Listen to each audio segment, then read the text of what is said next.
Chapter 7, Protest, Part 2. 30 minutes later, Lee peeled his attention away from his device and gazed out of the window as the buildings of Sacramento City Center came into view. To him, the downtown corridor seemed to open its jaws and devour the bus as it rumbled off of Interstate 5 and onto J Street. The morning sun reflected off of the shining glass window panes of the U.S. Bank Tower. Once a centerpiece of human economic progress, the nearly half-century-old building now stood as a fractured beacon among crumbling skyscrapers. Many of the other high-rise buildings that made up the city's skyline looked no better than weathered old apartment complexes and were replete with shattered windows, failing power, and dilapidated interiors. Lee had taken tours of a few of the towers over the years, and it wasn't pretty. The entire downtown area reflected old-world values. Obsolete, broken, ineffective. As the bus pulled toward its stop at the Golden One Center, the sky appeared to darken. A small patch of clouds blocked the blazing sun in an effort to stifle the heat of the morning. Lee spied discarded trash and food wrappers blown by hot gusts of wind tumbling down fissured sidewalks. The people outside of the bus seemed not to notice or care. Desensitized to the filth at their feet, they scurried by in haste towards some unknown destination, hands concealed or holding large signs, wearing improvised face coverings for obscure purposes. Some walked, others jogged. The scene produced a tightness in Lee's throat. He knew the feeling well. It was his body's physical signal of readiness, the equivalent of a warning sign in red letters before a hazardous road prone to rock and mudslides. While his bus decelerated, the roar of its engine drowned out the sound of voices on the street. But when it began to idle, and passengers began to trickle out, the unmistakable commotion of many vocal cords gathered in one place arrived at Lee's ears. They didn't sound happy. The protest. With a series of well-practiced silent movements, he keyed in his suitcase combination, unlatched the briefcase, and slid a silver three-dimensionally printed M1911 into a shoulder holster sewn into his suit jacket. He took extra precaution not to alert the drowsy younger man staring into his device across the aisle from him. His weapon equipped, he stood up and made his way off the bus. Lee walked with a brisk pace down a side street, eyes forward, yet scanning, avoiding small bands of people with agitated faces on J Street. After rounding the corner, he could see the backs of dozens of people holding signs, shouting, and shaking their fists in the air with vehemence. The throng of protesters was so thick, there was no way he would be able to take his usual direct route up to the Capitol. He needed an alternate approach. His eyes shifted down L Street. He could continue that way, but it appeared that more and more of the angry mob was spilling over onto the side street. Although his face wasn't very recognizable to the average person, he had been in the media a time or two in the past. Every time, it had been in relation to the organization, with each occurrence giving him more exposure to its enemies and detractors. I need to get off of the street. The tension seemed to be escalating rapidly on the other side of the block near the Capitol. I thought this protest was supposed to be peaceful. Hey, I think that's one of them. One of the weird commune freaks from the news. The voice blasted from a large man with a protruding gut and a full head of graying brown hair who separated himself from the group of protesters half a block from Lee. "Let's go beat his ass." The man and two of his friends, both tall and lanky, advanced in Lee's direction, fists clenched, eyes of fury. Two held protest signs. The other appeared unarmed. Though he saw no weapons, all three looked like the type to fight dirty, and probably would not hesitate to use the wooden rods of the sign to beat him down if given the chance. Lee thought about engaging the three men and subduing them, but in quick fashion abandoned the idea. He couldn't risk more bad press falling onto the organization's shoulders because of his actions. Due to his textbook knowledge of the downtown area, the perfect hiding place stood out clearly in his mind. With long strides, he turned back in the direction toward the highway and sheltered himself in a battered old parking garage. Secure in his hiding spot in the shadows of the structure, he peered from around the corner, just in time to see the three men standing where he had been only seconds before. One faced in each direction. As a result of the exertion, all three panted with open mouths, like a pack of wolves on the hunt. They were drenched in sweat. It had consumed most of their stamina running down the short block. They darted their heads from left to right searching for him. From his place of concealment, Lee could read the protest signs. On the simple white board in handwritten red lettering read the words, "Down with Cereus, down with Limnic." The other sign read, "Give me liberty and land, or I give you death." From the signs, Lee's vision floated to the man with the gut. Then he saw the gun. The man gripped a Glock so hard that the veins in his bloated forearm were visible. So much for the peaceful protest. Lee's left hand slowly moved to the sidearm concealed within his suit jacket. His instinct caused his body to tense and sharpened his senses. It was a familiar feeling that came over him any time he drew his weapon, even if it was only on the practice range. It reminded him to exercise extra prudence while holding the power to end a life. Lee waited for several seconds. 1 minute, then another 30 seconds passed before he dared to peer around the corner again. When he did, his pursuers were nowhere in sight. He scanned both sides of the street twice before returning his firearm to the holster in his suit jacket. Too close.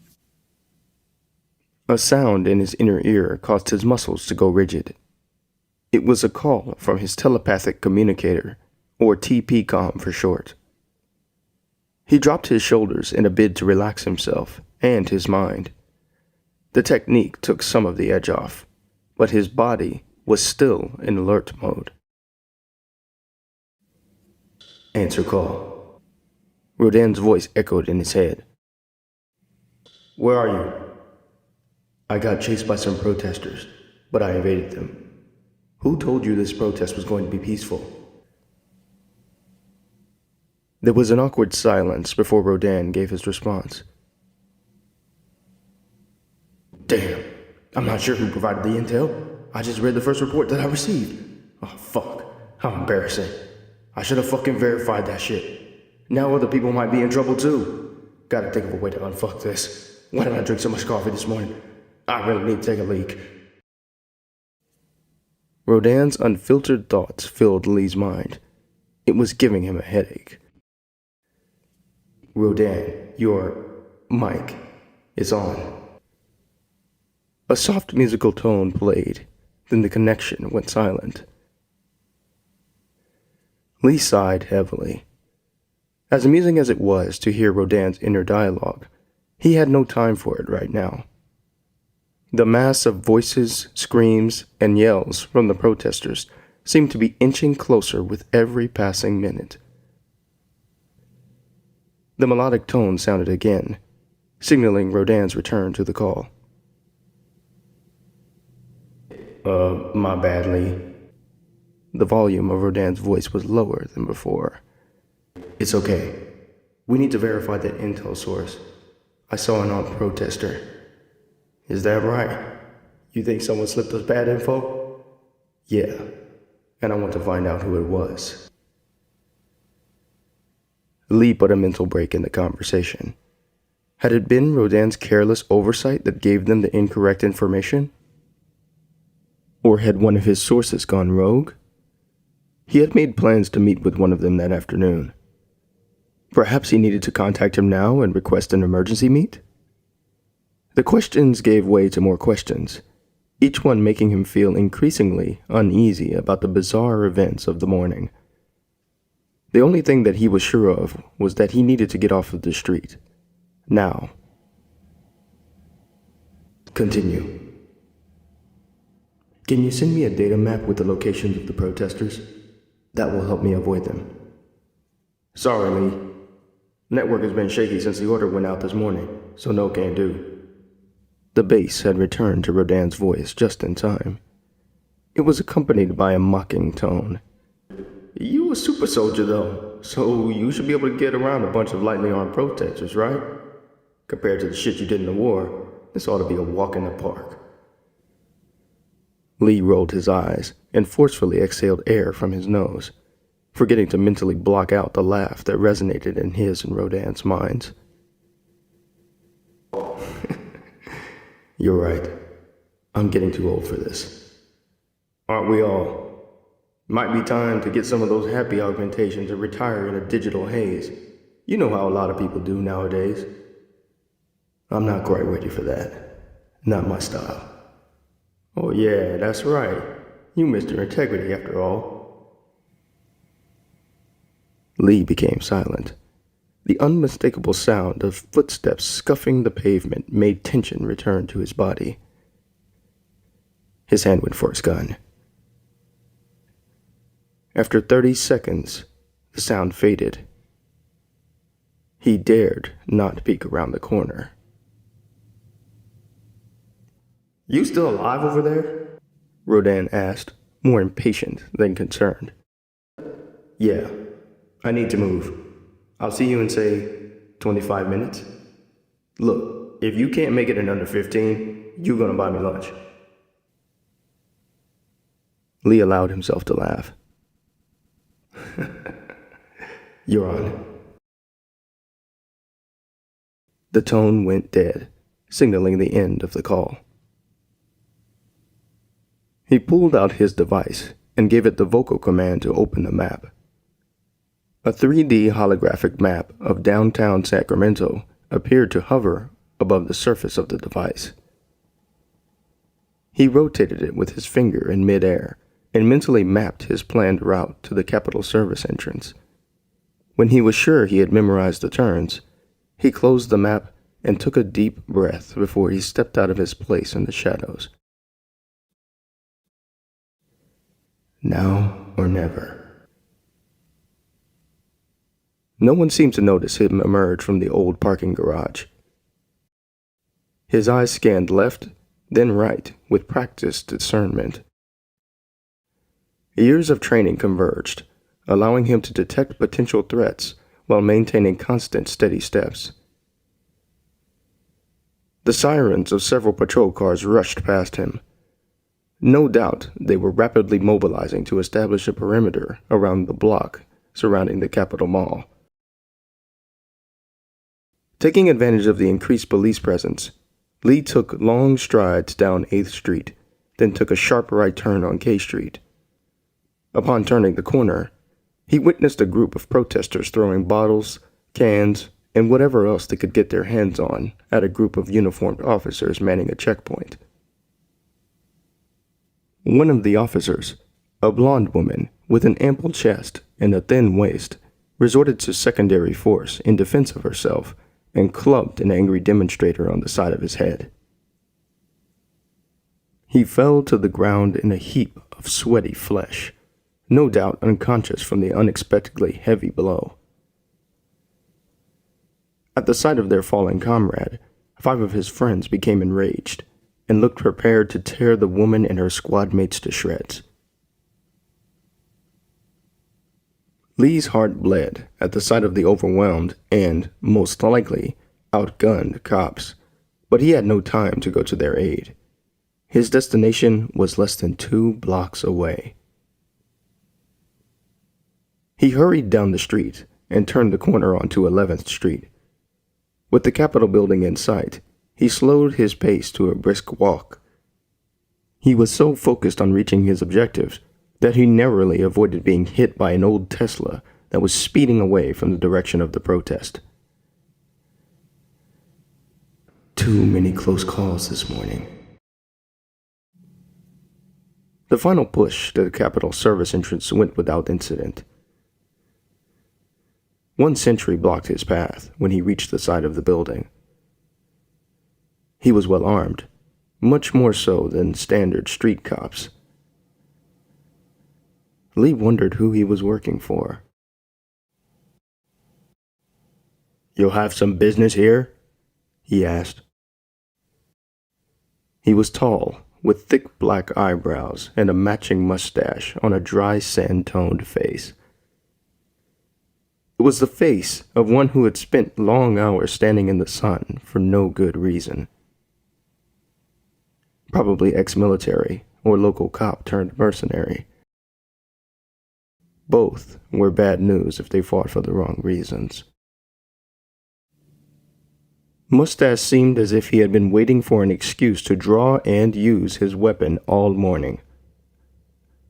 But Lee did not provide him with one. With diplomatic decorum, he produced his Cereus organizational badge, signaling that he was a high-level member. The guard scowled in response, but allowed him to pass. The chaos of the protest continued to unfold as he walked into the building. The black service door slammed behind him, leaving an echo in his ears. Inside the poorly lit service corridor, he could no longer hear the screams, shouting, and the unmistakable pops and bangs of small arms fire on the other side of the door. As he moved toward the service stairwell, he questioned the details of the morning, wondering why the protest had become violent and who fed them the bad intel. He had a feeling that he wouldn't like the answer to either of those questions.